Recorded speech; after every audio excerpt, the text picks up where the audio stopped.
Welcome दोस्तों। जैसा कि हम जानते हैं कि दुनिया में जितने भी प्रोफेशंस हैं उनमें बहुत सारे हाई अचीवर्स होते हैं, बहुत सारे रोल मॉडल्स होते हैं, इंस्पिरेशंस होती हैं जिनको देख के लोगों के अंदर मोटिवेशन पैदा होती है कि वो भी हार्ड वर्क करें और वो भी उनको फॉलो करें। और हम इस तरह तमाम लोग जो हैं वो अपने हीरोज़ को, अपने जो हमें लोग पसंद आते हैं उनको फॉलो करते हैं। तो दोस्तों हमें ये भी देखना चाहिए कि जो हमारा कंडक्ट है, जो हमारा बिहेवियर है और जो हम अपने आप को कैरी करते हैं, हमारी जो भी इंस्पिरेशन होती है अगर वो हाईएस्ट लेवल की है तो अगर हम उनके ट्रेड्स देखेंगे तो हमें वही फॉलो करने चाहिए। जबकि बदकिस्मती से आज के दौर में अगर आप देखेंगे तो जो एनवीएस छोटे लोग हैं उनका डिजिटल मीडियम्स के ऊपर जो है इस वक्त तूती बोलता है। अगर आप उनकी व्यूअरशिप देखेंगे और उनके असरात देखेंगे माशरे में, जैसी बदतमीज़ी और जिस किस्म की एनवीएस सिनिकल सोच जो है, अप्रोच जो है वो बहुत ज़्यादा जो है वो माशरे में रूज पा गई है। दोस्तों अगर हम क्रिकेट में देखते हैं, हमारा एक बड़ा पॉपुलर स्पोर्ट है, पाकिस्तान इंडिया दोनों कंट्रीज़ में बड़ा ज़्यादा इसको देखा जाता है, फॉलो किया जाता है। तो इसमें अगर आप देखें हमारे इरफान पठान जैसे बड़े ज़बरदस्त क्रिकेटर जो भाग के स्पिन बॉलिंग करते थे, और उसके अलावा जो तनवीर अहमद साहब हमारे इधर से भाग के स्पिन करते थे, अगर आप उनकी बातें सुने, जिस तरीके से वो टॉन्ट करते हैं, जिस तरीके से वो डिसरिस्पेक्टफुली बिहेव करते हैं, तो लोग बड़े उनको व्यूज़ देते हैं और उनको भी अब इस बात की चस लग गई है कि हमने जो है ना वैसे ही बिहेव करना है, और लोग उनको देख के फिर वैसे ही बनने लग जाते हैं। ये इन्फॉर्मेशन होती है कि जिसको भी हम देख रहे होते हैं, ऑब्जर्व कर रहे होते हैं, उसके कहीं ना कहीं इंपैक्ट्स हमारी साइकोलॉजी पे होते हैं और हम इस तरह के लोगों को जब पजीराई देते हैं तो उसके बड़े नेगेटिव इफेक्ट्स होते हैं। उसके अगेंस्ट अगर हम वसीम अकरम को देखते हैं, उनका कंडक्ट देखते हैं, जैसे वो बोलते हैं, जितना ग्रेसफुली वो अपने आप को कैरी करते हैं, जिस तरीके से वो बात करते हैं, कभी वो आप देखेंगे कोई कंट्रोवर्शियल किस्म की स्टेटमेंट नहीं देते। किसी क्रिकेटर वो अपोजिशन के हों, वो किसी भी कंट्री के हों, उसके बारे में उनका कभी आप रवैया देखें। इसी तरह आप इंडिया में नील कुंबले को देखें, जितने वो सक्सेसफुल बॉलर थे, जितने वो ज़बरदस्त स्पिनर थे, जितनी उनकी क्लास थी, जैसे उनके लोग तारीफ़ें करते थे, तो किस तरीके से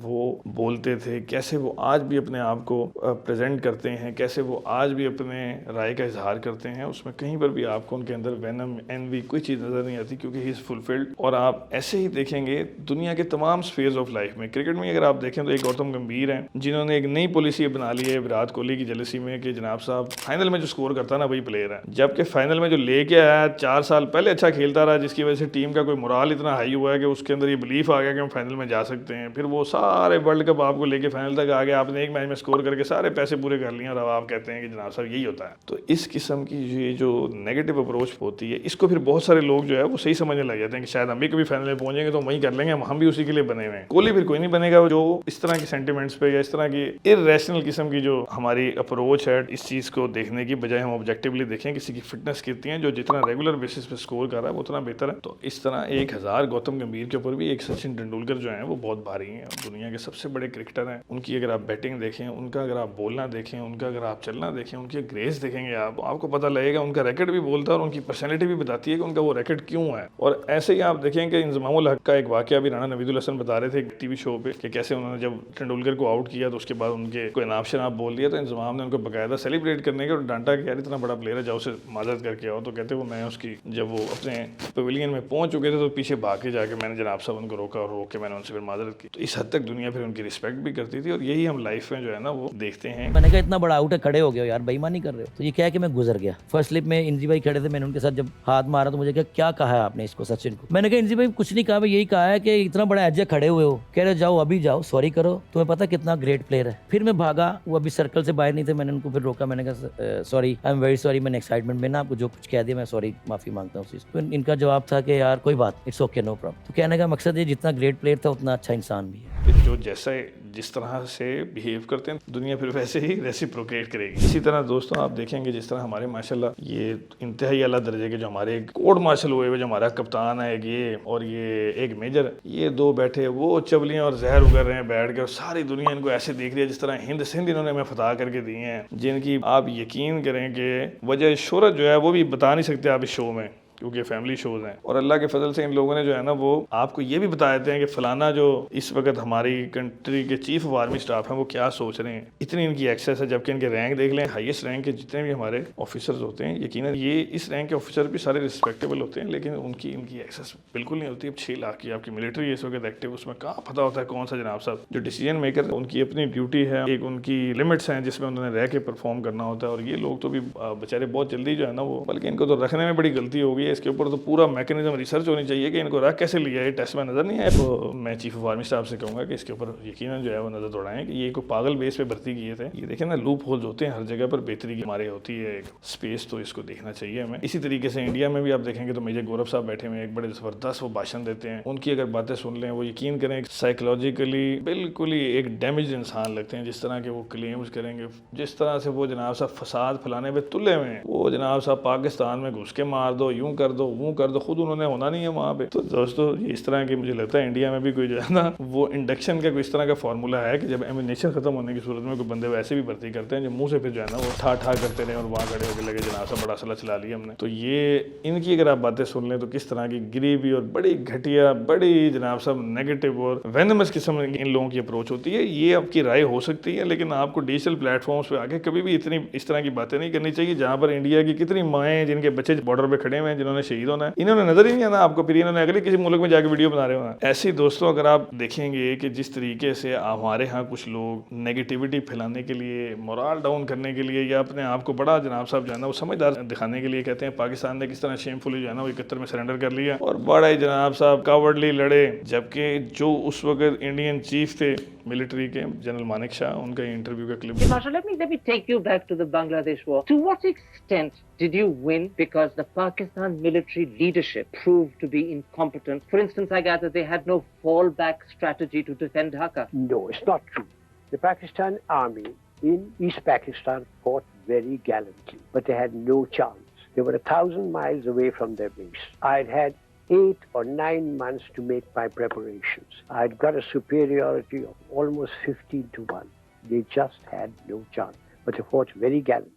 तो दोस्तों जनरल मानिक शाह से जब करण थापर जो इंडिया के बड़े ही अकॉम्प्लिश्ड और बड़े ही रिस्पेक्टेबल जर्नलिस्ट हैं, और पाकिस्तान में भी इस किस्म के जर्नलिस्ट अगर हों तो हमारी जो है ना वो आधी ज़िंदगी आसान हो जाए। बड़े ज़बरदस्त बड़े अरसे से अगर आप इनका कैरियर देखें तो दोस्तों जिस तरीके से ये किसी भी चीज़ के बारे में क्रिटिसिज्म करते हैं और जिस तरीके से ये हाईलाइट करते हैं माशरे में होने वाले प्रॉब्लम और जिस तरीके से ये इख्तलाफ करते हैं किसी भी पॉलिसी से, किसी भी गवर्नमेंट से, आप अगर पाकिस्तान के देखें जो हमारे रजनीकांत किस्म के जो हमारे तज्जिया नगार आ गए हैं, जो कि जनाब साहब कभी जो है ना वो लोहे के चने बन जाते हैं, कभी जनाब साहब बन जाते हैं अपना टक्कर के लोग, कभी वो जनाब साहब कुछ हो जाते हैं। तो यहाँ पर आपको अंदाजा होगा कि क्या प्रोफेशनलिज्म में और सेंसेशनलिज्म की बेस के ऊपर बनने वाले लोगों में क्या फ़र्क होता है। तो इन्होंने जनरल मानिक शाह से पूछा कि जब पाकिस्तान ने 71 की वॉर में जब उन्हें डिफीट हुई है तो कितने बुरी तरीके से वो कावर्डली लड़ रहे थे। तो मानिक शाह ने देखें कितने जो है ना वो उनको बड़े ही एक सीरियस टोन में जवाब दिया कि पाकिस्तान जो है उसने गैलेंटली लड़ा है वहाँ पे और बड़ा ज़बरदस्त लड़ा है और उनके वॉरियर्स, मुझे जहाँ उम्मीद थी कि बहुत जल्दी यहाँ पे क्योंकि वो बॉर्डर इस तरह का है, उन्होंने बड़ी प्रैक्टिकल बात बताई है जो कि एक प्रोफेशनल डेकोरेटेड आर्मी ऑफिसर पे जचती है। तो जितना ग्रेसफुली इन्होंने ये बयान किया है पाकिस्तान की मिलिट्री का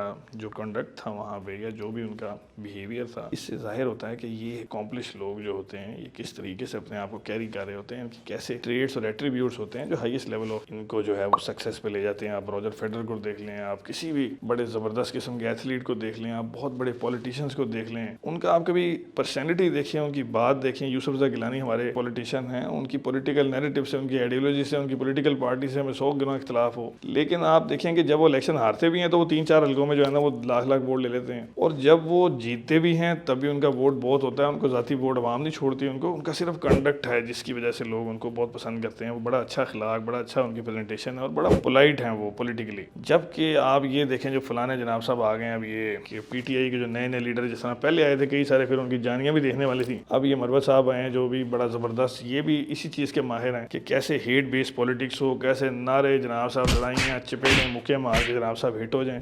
मैं अपने कबीले का खान हूँ और मेरे कबीले की इंफरादी जो तादाद है वो 40,000 जो है मर्द।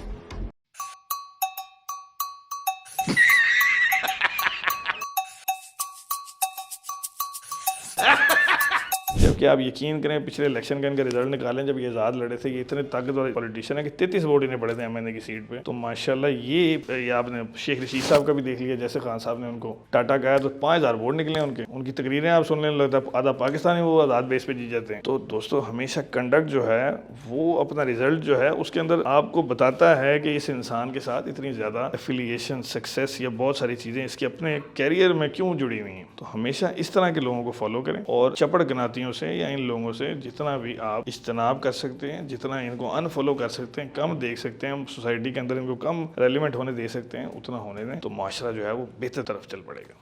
Thank you so much. Till next episode. अल्लाह हाफ़िज़।